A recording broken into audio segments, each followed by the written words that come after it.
Hello जी, नमस्कार।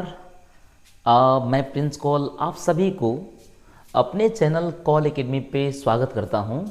आप सभी अगर नहीं जुड़े हैं तो जुड़ जाइए। हाँ जी, इसके पीछे वाले वीडियो में हम लोग जो है हिंदी के व्याकरण में हिंदी व्याकरण के वर्णमाला हम लोग पढ़ें और बहुत अच्छे से पढ़ें। उसमें पार्ट 1 और पार्ट 2 करके हम लोगों ने पढ़ा। ठीक है जी। तो हम कोशिश करेंगे कि हिंदी व्याकरण 10th और आपके 12th बोर्ड के लिए जो है पूरे जितना आपके हिंदी व्याकरण में टॉपिक है, जहाँ से क्वेश्चन आपके बनते हैं, हम चाहेंगे कि उसे कवर किया जाए। ठीक है ना जी।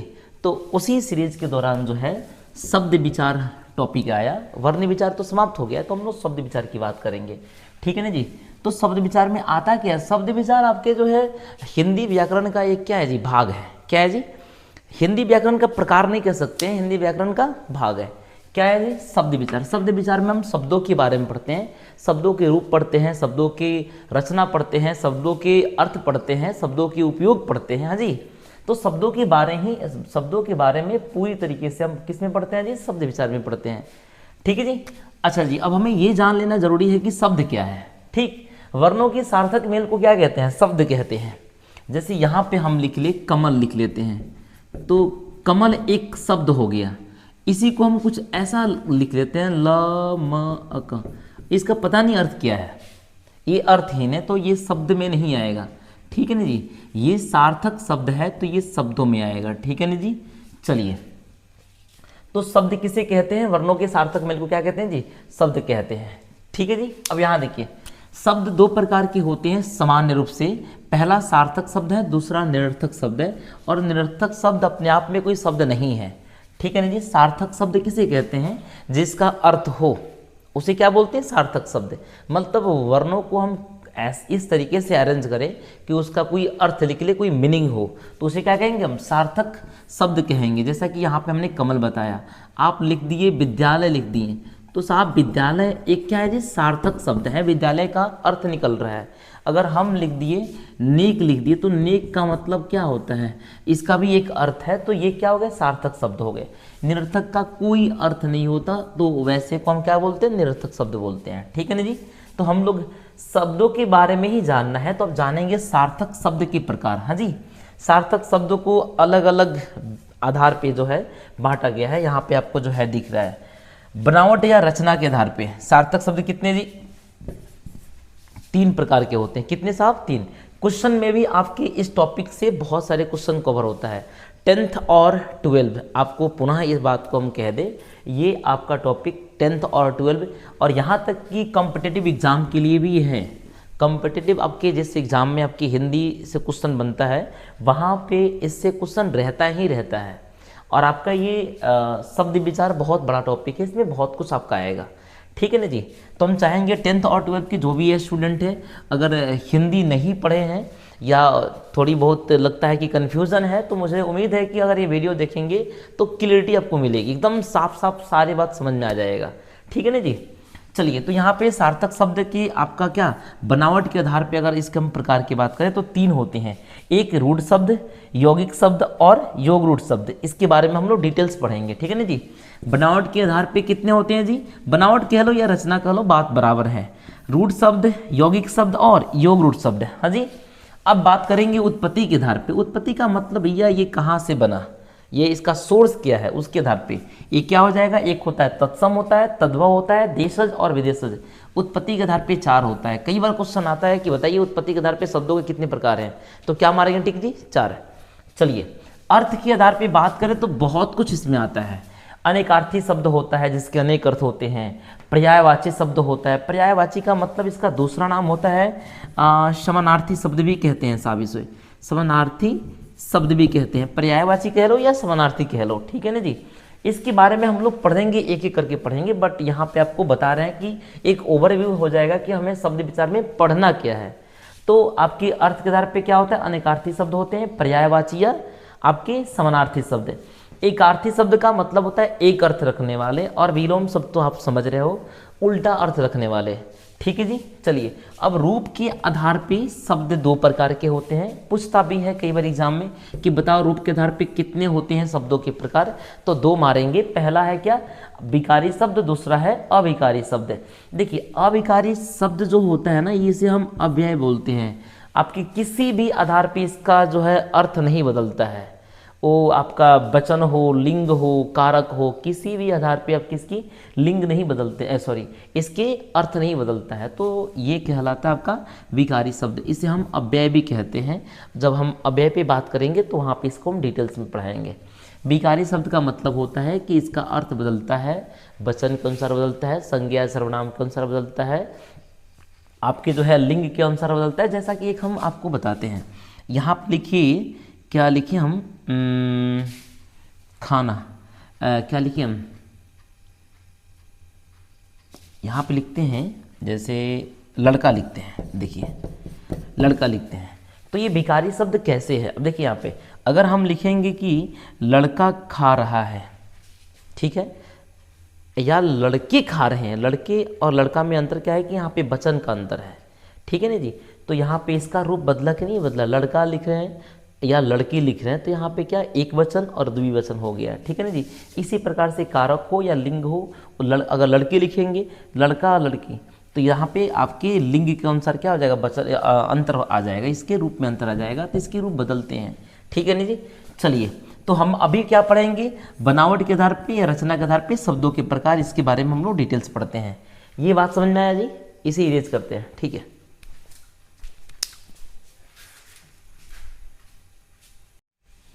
ठीक है जी, तो हम लोग अब बात करेंगे बनावट के आधार पे जो शब्दों के प्रकार थे। क्या था जी, रूढ़ शब्द था, यौगिक शब्द था, और क्या योग रूढ़ शब्द है। हाँ जी, तो रूढ़ शब्द किसे कहते हैं, ठीक है ना जी। रूढ़ का मतलब ये हुआ यहाँ पे जिसे तोड़ा नहीं जा सके, ठीक है ना जी। तो मतलब यह है कि जिन शब्दों को हम जो है खंड नहीं कर सकते, खंड करेंगे भी तो उसका अर्थ नहीं आएगा, तो उसी को क्या बोलेंगे हम, रूढ़ शब्द कहते हैं, ठीक है ना जी। मतलब जिन शब्दों के खंड करने पर खंडों का अर्थ नहीं हो, सार्थक अर्थ नहीं हो, तो उसे क्या कहते हैं हम, रूढ़ शब्द कहते हैं। इसे खंड नहीं किया जा सके, नहीं किया जा सकता है। जैसे कोमल है, तो ये कोमल आपका रूढ़ शब्द है। आप बोलोगे सर इसे तोड़ सकते हैं, हम तोड़ के दिखाओ जरा, अगर को कर दीजिए, मल कर दीजिए, ए भाई इसका क्या अर्थ है बताओ, कुछ अर्थ है नहीं है, सो इसको हम नहीं तोड़ सकते। आम, तो ये भी आपका रूढ़ शब्द है, इसको नहीं, आम का मतलब कुछ मतलब हुआ जी, अलग अलग करे तो नहीं मतलब हुआ। सर ये क्या है जी, रूढ़ शब्द है, ठीक है ना जी। ये स्वयं का अर्थ रखता है, ये बहुत सारे अर्थ नहीं रखते हैं, ठीक है ना जी। तो ये रूढ़ शब्द कहलाते हैं, ठीक। चलिए, अब यहाँ पे बात करेंगे हम यौगिक शब्द की। किसकी जी, यौगिक शब्द की। तो यौगिक शब्द कहते किसे हैं, तो मतलब यह है कि वैसा शब्द जिसे हम खंडित कर सकते हैं और प्रत्येक जो भाग होते हैं उसके अर्थ होते हैं, तो उसे क्या बोलेंगे जी, यौगिक शब्द कहते हैं। क्या कहते हैं जी, यौगिक शब्द। अच्छा जी, अब किस संधि से जो बनते हैं शब्द वो किसमें आएगा, यौगिक शब्द में। प्रत्यय जोड़ने के बाद जो शब्द बनता है किसमें आएगा, यौगिक शब्द में। उपसर्ग जोड़ने के बाद जो शब्द बनता है किसमें आएगा जी, यौगिक शब्द में। कोई डाउट। चलिए, जब हम लोग बनाएंगे तो फिर वहाँ पे बात करेंगे। जैसे मान लीजिए यहाँ पे कि यहाँ पे देखिए विद्यालय है, तो विद्यालय में हम तोड़ेंगे तो क्या हो जाएगा, विद्या और आलय हो जाएगा, संधि करोगे साहब तो फिर विद्यालय आ जाएगा। तो ये दोनों को जो संधि कर रहे हैं, जब ये यहाँ पे क्या आया जी, विद्यालय, विद्यालय आपका क्या हो जाएगा, यौगिक शब्द। हमने बताया कि संधि करने के बाद जो शब्द आता है वो किस में आएगा, यौगिक शब्द में। प्रत्यय जोड़ने के बाद जो शब्द बनते हैं किस में आएगा, यौगिक शब्द में आएगा। तो ये सारे के सारे जो बनाएंगे क्या देंगे, यौगिक शब्द देंगे। डाउट नहीं। अच्छा जी, अब विद्यार्थी को हम तोड़ेंगे तो क्या, विद्या और अर्थी हम कर लेंगे। विद्या और अर्थी दोनों के आपके सार्थक अर्थ हैं, ठीक है ना जी। अब यहाँ देखिए, सज्जन का मतलब होता है सत्य और जन हो जाता है साहब। अगर उज्ज्वल की बात करें तो उत और क्या, ज्वल हो जाएगा नहीं। तो यहाँ पे आपका क्या हो जाएगा जी, ये सबके आपके सार्थक अर्थ हैं, तो ये किसे कहेंगे हम, यौगिक शब्द हैं। और ऐसे बहुत सारे शब्द हैं, बहुत सारे उदाहरण बन सकते हैं। अब हम बात करेंगे योग रूढ़ शब्द की, ठीक है ना जी। योग रूढ़ शब्द किसे कहते हैं, देखिए ये आपके शब्द है ना, तो दोनों जोड़ने के बाद जो है आपके क्या रखें, उसी शब्द के संदर्भ में उसका अर्थ है। लेकिन यहाँ पे योग रूढ़ शब्द का मतलब क्या होता है कि ये अपना अर्थ नहीं बताएगा, ये विशेष अर्थ को बताएगा, ठीक है ना जी। ये सामान्य, सबके सब सामान्य अर्थ को बोध कर रहे हैं, यहाँ पे सामान्य अर्थ को यहाँ पे बता रहे हैं। बट ये शब्द जो होगा ये आपके जो है सामान्य देखिएगा लेकिन विशेष अर्थ रखता हो तो उसे शब्द को क्या कहते हैं हम, योग रूढ़ शब्द कहते हैं। इसे भी तोड़ा जा सकता है, ठीक है ना जी, लेकिन ये विशेष अर्थ रखते हैं। जैसा कि यहाँ देखिए लंबोदर, इसे कह सकते हैं, तोड़ सकते हैं, लंबा है उदर जिसका। हाँ जी, लंबा है उदर जिसका। तो अब बताओ लंबा है उदर जिसका, ये किसी जो है तीसरे व्यक्ति की ओर इशारा कर रहा है, तो किसको कहते हैं बता दो जी, गणेश को कहते हैं। क्या जी, गणेश को कहते हैं। तो गणेश क्या हो गए, गणेश को हम लंबोदर भी कहते हैं। तो ये शब्द समान अर्थ नहीं रखता, ये शब्द विशेष अर्थों में प्रयोग किया जाता है। तो इसे क्या कहेंगे, योग रूढ़ शब्द कहेंगे, कोई दिक्कत नहीं जी। चंद्रशेखर का मतलब जो है जिसके शिखर पे क्या हो जी, चंद्र हो, चंद्रमा हो, उसे क्या बोलेंगे, चंद्रशेखर। कौन है बता दो जी, हनुमान जी हैं। कौन है, शंकर। शंकर के आपके जटा में देखिएगा, शंकर क्या होता है जी, चंद्रमा होता है। तो क्या कहेंगे उसे, उन्हें चंद्रशेखर भी कहा जाता है।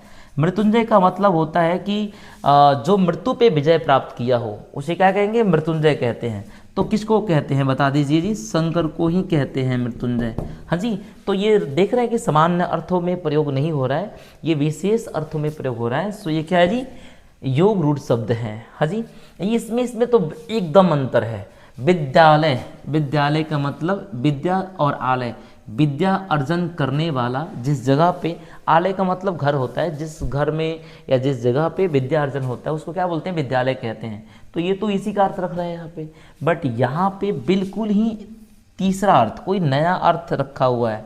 तो इसे क्या कहेंगे हम, योग रूढ़ शब्द कहेंगे। चतुर्भुज का मतलब चार भुजा वाले, जिसके चार भुजा हो, जिसके है कि उसे क्या कहेंगे हम, चतुर्भुज कहेंगे। तो चार भुजा किसको होते हैं जी, विष्णु को होते हैं। ठीक है जी, चलिए। और ऐसे भी आपके कई शब्द हैं जो आपकी इसमें उदाहरण में आएगा, आप उस देख करके पढ़ करके अनुमान लगा सकते हैं कि वो शब्द जो है योग रूढ़ में आएगा, यौगिक में आएगा या रूढ़ में आएगा। देखिए इसमें थोड़ा बहुत कन्फ्यूजन रहता है कि कौन किस में आएगा। तो वो अर्थ देखिएगा, अगर अर्थ सामान्य है तो किस में आएगा, यौगिक शब्द में। अगर अर्थ विशेष है दोनों को ही तोड़ा जा सकता है, बट सामान्य अर्थ जो रखेगा यौगिक शब्द में, जो विशेष अर्थ रखेगा वो किसमें आएगा जी, किसमें आएगा, योग रूढ़ शब्द में। ठीक है जी, चलिए हम लोग आगे बढ़ते हैं फिर। हाँ जी, हम लोग जो है अब जो हमने टॉपिक पढ़ाया आपको, रचना के आधार पे शब्द तीन प्रकार के होते हैं, यौगिक, रूढ़ और आपके योग रूढ़ शब्द। ठीक है जी, तो हम लोग पढ़ें लेकिन कितना समझें, आइए जो है ये कुछ प्रश्नों को हम करते हैं। ठीक है ना जी। निम्नलिखित शब्दों में से रूढ़, यौगिक और योग रूढ़ शब्द को चुनें। ठीक है ना जी, चुन करके यहाँ लिखना है, जो आपकी रूढ़ शब्द होगा यहाँ लिखेंगे, जो यौगिक होगा यहाँ लिखेंगे, और जो योग रूढ़ होगा यहाँ लिखेंगे। ठीक है जी, आप बताओ क्या होगा ये, कमेंट करो जल्दी जल्दी फटाफट। ये क्या होगा जी आपका ज्ञान, क्या आपका आएगा, ज्ञान को हम तोड़ेंगे तो क्या होगा जी, इसका अर्थ निकल पाएगा, नहीं निकल पाएगा। तो बताओ किस में आएगा जी, जिन शब्दों को हम नहीं तोड़ पाते हैं किस में आएगा जी, रूढ़ शब्द में। यौगिक और योग रूढ़ दोनों टूटता है, ये सामान्य अर्थ रखता है, ये विशेष रख सकता है। ठीक है ना जी। दिव्या, इसे भी हम नहीं तोड़ सकते हैं। अगर आपको लगता है तोड़ा जा सकता है तो आप तोड़ करके कमेंट बॉक्स में लिखें, साहब इसे नहीं तोड़ सकते हम। ये क्या होगा आपके जी, आपके रूढ़ शब्द हो जाएगा। ठीक है जी। मनोहर, ये क्या होगा, मनोहर मन को हरने वाला, मनहर, तो ये आपको तोड़ सकते हैं। मन और हर ये दोनों आपके जो है दोनों शब्द से मिलकर बना है ये मनोहर, इसीलिए ये आएगा आपके यौगिक में। ये सामान्य अर्थ रख रहा है, मन को हरण करने वाला मनोहर, तो एक इसमें आएगा जी, आ जाएगा यौगिक शब्द में। ठीक है जी। चलो, विशाल को तोड़ के क्या बना सकते हैं, बी और साल, वी का क्या मतलब है, हाँ जी ये आएगा किस में आएगा जी, विशाल आ जाएगा आपकी जो है रूट शब्द में आ जाएगा। पंकज, आप सब इससे पहले से जानते होंगे, पंकज का मतलब पंख में जन्म लेने वाला, पंकज पंख में जन्म लेने वाला, तो ये पंख में जन्म लेने वाले को हम पंकज कहते हैं, और इसका मतलब होता है कमल होता है। क्या होता है जी, कमल। तो बताओ ये समान अर्थ रखा कि विशेष अर्थ, जो शब्द है वो ना कह के किसी तीसरे शब्द के बारे में कह रहा है, ये तीसरा अर्थ रखा हुआ है, तो क्या कहेंगे इसे हम जी, इसे बोलेंगे हम जी, हाँ जी, योग रूढ़ शब्द है, ये विशेष अर्थ में है, इसे ये विशेष, इसके पास विशेष अर्थ है, तो हम क्या कहेंगे जी, योग रूढ़ शब्द। यहाँ देखिए, बिना पानी, बिना जिसके हाथ में बिना हो, जिसके पानी में बिना हो, पानी का मतलब यहाँ पे क्या होता है जी, हाथ, इस पानी का मतलब हाथ, देखो इस पानी का मतलब तो पानी हो गया जो हम जल कहते हैं, बट इस पानी का मतलब यह पानी नहीं है, इसे, इसका मतलब क्या होता है जी, हाथ होता है। तो जिसके पानी में बिना हो, तो बिना, बिना का मतलब तो समझ रहे हैं, बिना पानी किसको बोलते हैं जी, हम बोलते हैं सरस्वती जी को। तो ये भी विशेष अर्थों में है, तो हम क्या लिखेंगे जी, आपके बिना पानी जो है योग रूढ़ शब्द है। दशानन, आपके 10 आनन वाला, 10 आनन रखने वाला, तो ये क्या होता है, रावण होता है, इसका अर्थ क्या होता है जी, ये रावण के अर्थ में है। तो फिर से ये क्या हो जाएगा जी, आपका दशानन भी आपका योग रूढ़ शब्द हो जाएगा। विद्यालय, विद्यालय का मतलब हुआ विद्या और आलय, मतलब विद्यालय जहाँ पे विद्या अर्जन किया जाए, तो ये समान अर्थ में है, तो क्या हो जाएगा आपका, ये हो जाएगा विद्यालय हो जाएगा साहब क्या, यौगिक शब्द है। गगनचुंबी, अब फिर देखो ये भी टूटेगा, गगन को चुमने वाला, टूट तो रहा है लेकिन समान अर्थ है इसका, तो क्या हो जाएगा ये, गगनचुंबी जो हो जाएगा, गगन आपकी चुंबी हो जाएगा क्या, यौगिक शब्द है। अब यहाँ पे रह गया आत्मा, आत्मा को हम नहीं तोड़ सकते, चलिए ये आत्मा जो है क्या होगा, ये आपका आत्मा, आपका जो है रूढ़ शब्द हो जाएगा, इसको नहीं तोड़ सकते हैं, तो हम रूढ़ शब्द में लिखेंगे। चलिए अब यहाँ पे आपका क्या है, परमात्मा, बता दो जी परमात्मा क्या होगा, परमात्मा, इसे तो तोड़ सकते हैं साहब लेकिन समान अर्थ में है, परमात्मा, तो हम कहेंगे परमात्मा, तो ये किस में आएगा जी, परमात्मा, ये आएगा आपकी यौगिक शब्द में। इसके बाद नीलकंठ है, नीला है कंठ जिसके, तो इसको किनको बोलते हैं, शंकर के संदर्भ में है, तो भैया ये क्या होगा आपका, नीलकंठ जो हो जाएगा आपके योग रूढ़ शब्द है। संध्या आपका किस में आएगा जी, संध्या को नहीं तोड़ सकते, तो फिर से किस में आएगा जी, रूढ़ शब्द में। गौरी, शंकर, इंद्रधनुष, चंद्रमुख, राधा, ये 4 आपके लिए हैं। आप बताओ कि किस शब्द में, किस में आएगा, रूढ़ में आएगा, यौगिक में, योग रूढ़ में। और यदि आपको जानकारी है तो इसे कमेंट बॉक्स में आप जरूर लिखें, हाँ जी, इंतज़ार रहेगा आपका। और आपके इस टॉपिक के जो आपके वर्ण विचार के जितने सारे टॉपिक बच गए, हम अगले आपके वीडियो में लेकर के आएंगे। और पूरे हमने बताया जैसा कि पूरे व्याकरण का जो है, हिंदी व्याकरण का जो 10th और 12 लेवल का होगा, 10th और 12 के बच्चे, जो बच्चे इस साल एग्ज़ाम देने वाले हैं, उनके लिए तो बहुत फ़ायदेमंद होगा यदि इस वीडियो को कवर करते हैं ठीक तरीके से, तो ठीक है ना जी। चलिए, तो हम इसका जो है आप कमेंट बॉक्स में देंगे और फिर मिलते हैं अगली वीडियो में, तब तक के लिए धन्यवाद।